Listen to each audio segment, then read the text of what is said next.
Today we have a relatively short chapter, but a whole lot going on. This is a pretty cool one here. Book of Joshua 5:1.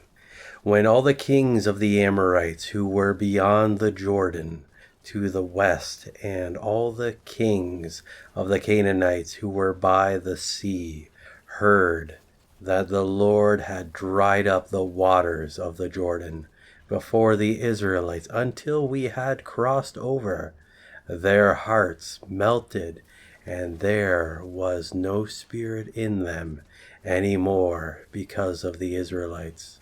It's very easy to downplay the difficulty in crossing the river Jordan. But we have to keep in mind that the Israelites, they were in Egypt as slaves for generations. Then they were wandering the wilderness for generations, so people wouldn't be able to swim. And as far as materials and whatnot for building bridges or anything of that sort, it would not only be time consuming, but rather difficult as well. So this miracle was actually quite impressive, and it saved them a great deal of time getting across this way. But also the nations around, those that were on the west and those that were on the east, they saw of this miracle. They heard of this miracle. We saw that the water was pooling up in Adam.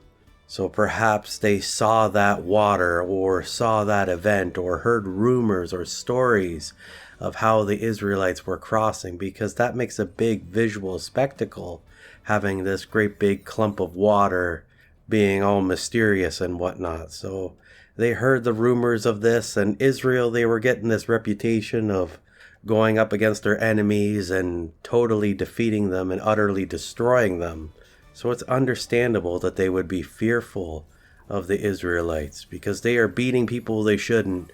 They are not having a slight victory, but an overwhelming victory against impossible odds.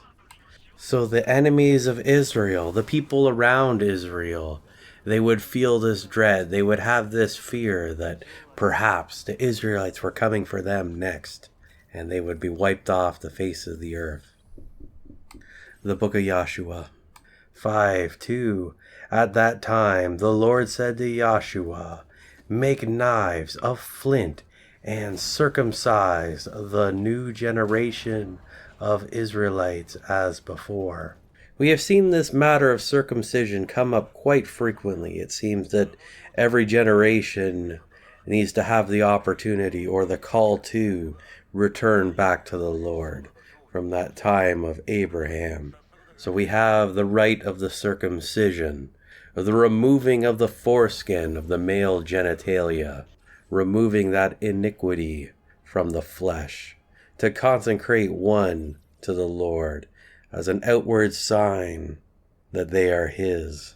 We have the use of flint knives here, so that is to take a stone, a particular type of stone, and then they would hit that stone against other stones and it would kind of chip off, and it would make these very sharp pieces of flint, and then that would be used for the surgery. It is interesting that they are not circumcised at this point in time, for they were supposed to be, but we're going to see some more details as to why this generation is uncircumcised. The book of Joshua 5:3. So Joshua made knives of flint and circumcised the sons of Israel at Gilgal Haraloth. 5:4. And this is the reason Joshua circumcised them, all the males of the people who came out of Egypt, all the men of war had died in the wilderness on the way after they came out of Egypt. 5:5. Though all the people who came out were circumcised, yet all the people who were born in the wilderness on the way after Israel came out of Egypt had not been circumcised. So we see that Joshua followed the commandments of the Lord, and the people of Israel were circumcised. And we see now why this group of people were not circumcised. The group that first left Egypt, they were circumcised. God was going to bring them into the promised land. That was his full intent. They got all the way there, and then due to their unbelief and inability to trust the Lord, they were not allowed to enter into the promised land. The Lord was ready to wipe them out. He was ready to finish off this generation and start over with the descendants of Moses. But Moses pleaded on behalf of the people of Israel, and the Lord showed mercy to them. He still wouldn't allow them to enter into the promised land, but he would allow their descendants to enter the promised land. And so that is when the wilderness wandering began. And now we have seen the conclusion of the wilderness wandering, and the new generation, the descendants of those people, are now circumcised and consecrated to the Lord so that he can use them for his purpose. The book of Joshua 5:6. For the Israelites walked 40 years in the wilderness, till all who were men of war, who came out of Egypt, perished, because they did not hearken to the voice of the Lord.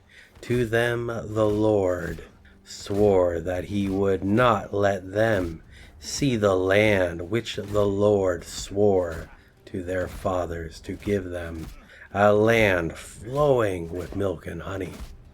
5:7. So it was their uncircumcised children whom he raised up in their stead, whom Joshua circumcised, because the rite had not been performed on the way. 5:8. When they finished circumcising all the males of the nation, they remained in their places in the camp till they were healed. So the men are now circumcised. They are consecrated to the Lord.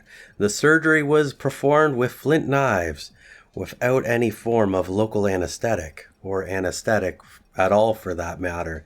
So it was probably incredibly painful. And to move would reopen the wounds, so they were on light duty for a while afterwards until the tissue healed up. The book of Joshua 5:9. And the Lord said to Joshua, This day have I rolled away the reproach of Egypt from you. So the name of the place is called Gilgal, rolling to this day. 5:10. And the Israelites encamped in Gilgal, and they kept the Passover on the 14th day of the month at evening in the plains of Jericho. Every time we see the Passover, it is a celebration, but it is also an anniversary every year after they escaped from Egypt. The Passover is a celebration of the event in which the angel of the Lord flew over Egypt and slew all the firstborn. And during that grief, the Israelites made their escape. I have often heard that coincidence is not a kosher word, in the way that God likes to line up all of his dates and his times, and he is very particular and meticulous about when events transpire. So similar to the way when they left Egypt, now that they are entering in to the promised land, we have certain things lining up in particular ways. So they are camping out in this location, and it is named Gilgal, meaning rolling. And this is to signify the reproach of Egypt, that they have rolled away. They have escaped the slavery in Egypt. The word Gilgal, from my understanding, can also be translated as circle, as in the circle of stones, being a reference to the 12 stones that Joshua picked up out of the river that were near the priest when they were bearing the ark, for a memorial to that event. So there's some multi-dimensional things going on here. A duality of the name and a physical symbol representing the idea of that escaping slavery. Physical manifestation, I should say. The book of Joshua 5:11. And on that same day they ate the produce of the land, unleavened cakes and parched grain. 5:12. And the manna ceased on the day after they ate the produce of the land, And the Israelites had manna no more, but they ate the fruit of the land of Canaan that year. So the Israelites are celebrating the Passover event, and they're having this great feast. And they're eating the food of the land. Now that they have entered into the land, they don't have possession of it yet, but they have entered into it, and they're able to consume the food of the land. And this would be very different than what they have been consuming along the way. There was not a lot of food in the wilderness, and the Lord provided the food for the Israelites. He provided manna, which was like a dew that came out in the morning, and it was on the ground, and they would pick this stuff up. It's like floury flakes, and they would make that into cakes, and that's what they would be eating. And they had to collect that 6 days a week. And then on the 7th day, the Sabbath day, they weren't allowed to collect it, so they collected double the previous day, and then they could eat that on the Sabbath. It was really good and amazing food, but because it was the only thing they were really eating for the last 40 years, they were getting pretty tired of it. And so the fruit of the land here was probably absolutely amazing to consume. We also see that they are eating unleavened cakes or unleavened bread. This is because leaven is a symbol of iniquity, a symbol of sin. So during this celebration and many of the other celebrations, they do not eat leavened bread.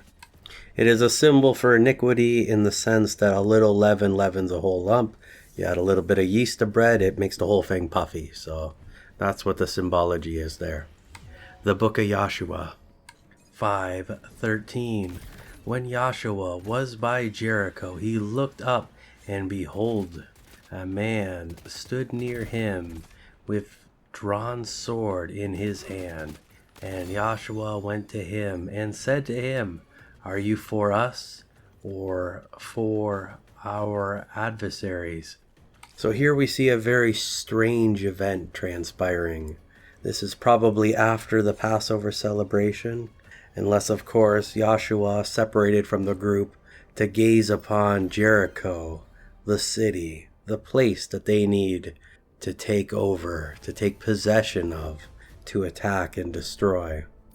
He encounters this man who has his sword drawn in hand, and Joshua asks him, "Are you for us or our adversary?"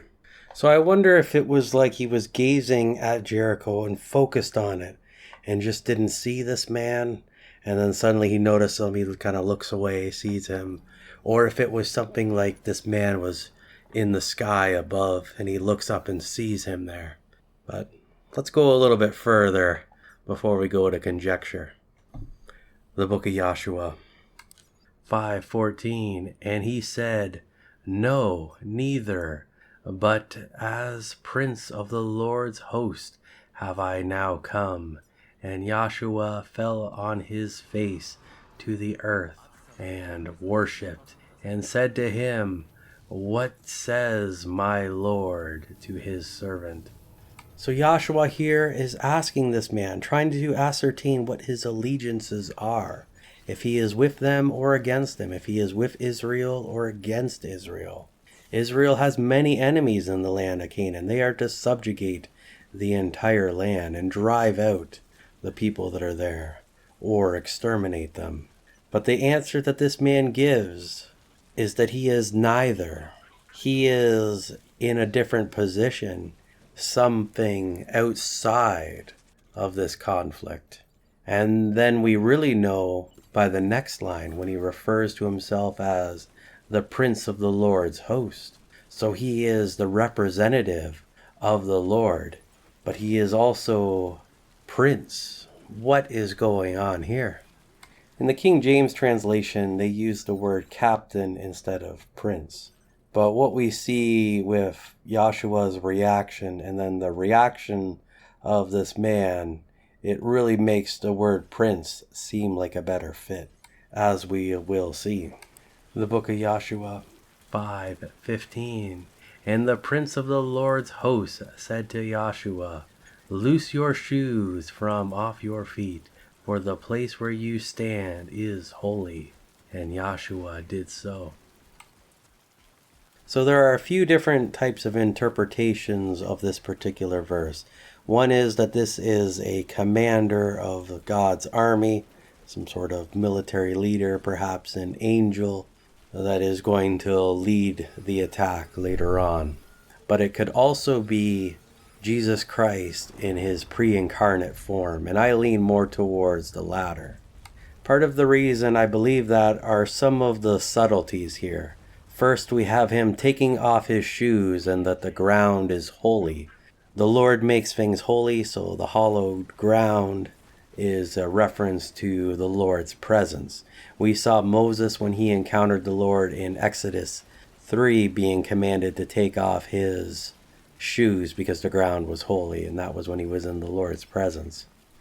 In the events of Sodom and Gomorrah, when the two angels went into the city to take Lot out of the city, there is no mention of Lot having to take his shoes off when he's in the presence of these angels.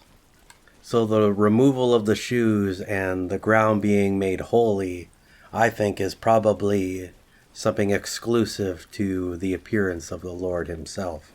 We also have Joshua here bowing down and worshiping.